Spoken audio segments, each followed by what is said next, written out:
alhamdulilah wasalaatu wasalaam ala rasulillahi sallallahu alayhi wa sallam. mbokk yi xéewal yi ku ko rate mooy rate nga loo xamante ni mënutoo ko rattrapé ba faw. fukki fan yi nga xamante ni ñoo gën ci at mi mooy fukki fan yi kañ la mooy vendredi bii di ñëw incha allah di tombeeg 7 juin 2024. tey ñu ngi mercredi mooy 5 juin 2024 di tombeeg nekk donc mooy 28 dul qiyada 1445. kon suba mooy 6 juin nekk 29 dul qiyada 1445 suba donc moom mooy 6 juin suba mooy 6 juin 2024 incha allah jeudi. vendredi mën na nekk mooy premier jour vendredi 7 juin 2024 mën na nekk mooy premier jour ci li nga xamante ni mooy ci fan yu gën, mooy que ni fukki fan yu gën ci at mi incha allah mu ngi tàmbale mooy ci année bi 2024 mu ngi tàmbale vendredi bii di ñëw incha allah mooy suba ginnaaw suba. vendredi ginnaaw suba tey ñu ngi mercredi suba mooy jeudi ginnaaw suba moom mooy vendredi.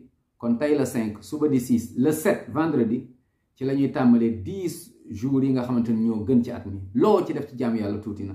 ku ci tudd yàlla moo ëppale tiyaaba junni yoon koo xam ne tudd na yàlla ci mooy journée weeru koor.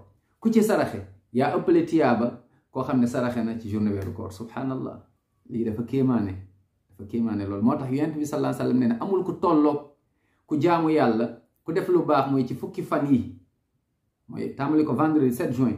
nee na fukki fan yooyu noonu amul koo xam ne dina tolloo kii jaamu yàlla, c'est-à-dire kii raw na dem na yàgg na. saxaaba yi ne ko même kuy jihaad ci yoonu yàlla, mu ne même ku jihaad ci yoonu yàlla. subhanallah, lu dul koo xam dafa dem yóbbaale alalam dem daal di fay shahid dee fa ci yoonu yàlla te dara ñibbisiwul. allahu akbar. ma min ayamin al amalu saalih fihinna ahabu ila allah min hadihi al ashr. ñu ne ko walal jihaad fi sabilillah, mu ne walal jihaad fi sabilillah illa rajulun xaraja bi nafsihi wa maalihi wa lam yarji min dalika bi shay. allahu akbar. moo tax loo ci jaamu yàlla tuuti na. ñu woor ci, jàng ci alxuraan, def ci lu baax, jéggalante, baale ba pare di baalu di jéggalu nit ñi, waaye di ci dox mbokk ñoo xam ne da nga coupé woon seen diggante. fexeel ndax fukki fan yi ñoo gën ci at mi. allahu akbar. bu la yàlla nangulee fukki yi mën nga ci jaar texe ba faw, mooy am ci mujj bu rafet, leerug bàmmeel, texe bés penc ba gis yonent bi alayhi salaatu wa salaam. yàlla nañ ci yàlla may.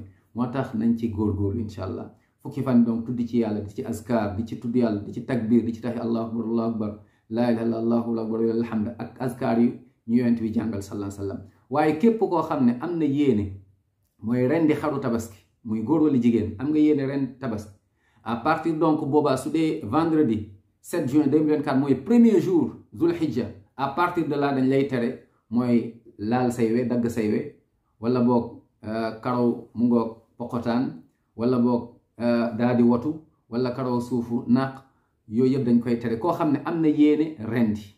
kon képp koo xamante ne am na yéene rendi muy góor wala jigéen, kon am nga tey muy mercredi incha allah, suba muy jeudi pour nga watu, laal say we, loxo wala weewu tànk, wala boog sa kawar poqotaan, wala boog wàññi sa moustache, wala boog sa karaw suufu naq, sa yooyu yëpp am nga mooy tey mën nga ko def ak suba jeudi incha allah. waaye bu fekkente ne vendredi mooy premier jour dul hijja tombeeg donc 7 juin, kon dañ la koy tere.